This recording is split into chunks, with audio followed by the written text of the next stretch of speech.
Welcome to our channel. Today we how to transfer money from PayPal to Santander Bank. Quick fix step by step clearly. To begin transferring money from PayPal to your Santander Bank account, start by opening the PayPal app or logging into your PayPal account on a web browser. Once logged in, locate the Wallet section on the main menu. In the Wallet tab, find the option to link your bank account. If you haven't already linked your Santander Bank account, click on Link a Bank. Enter your Santander Bank account details, including the account number and sort code. Ensure that all information is accurate to avoid any issues. After entering your bank details, confirm the link by following the on-screen instructions. Once your bank account is linked, return to the main PayPal dashboard.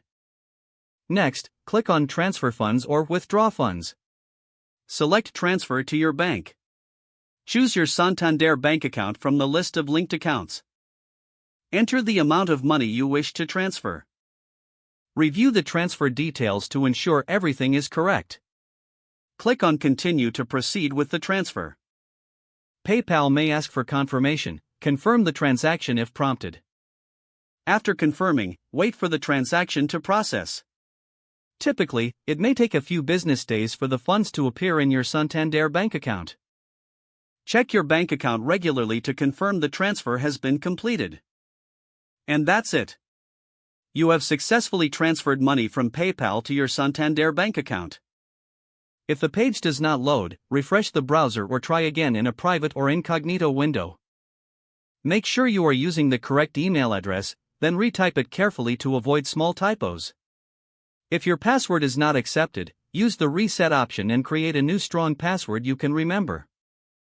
Check your spam folder for verification or security emails, then complete any requested confirmation steps. Enable two-factor authentication if available to improve account security and reduce unauthorized access risk. After signing in, review your profile details so your contact information and settings are accurate and current. If you see an error message, note it down and try again after restarting your device and internet connection. Log out when you finish, especially on shared devices, to keep your account and payment information secure. If the page does not load, refresh the browser or try again in a private or incognito window. Make sure you are using the correct email address, then retype it carefully to avoid small typos. If your password is not accepted, use the reset option and create a new strong password you can remember. Don't forget to like this video and subscribe to our channel for more step-by-step tech guides.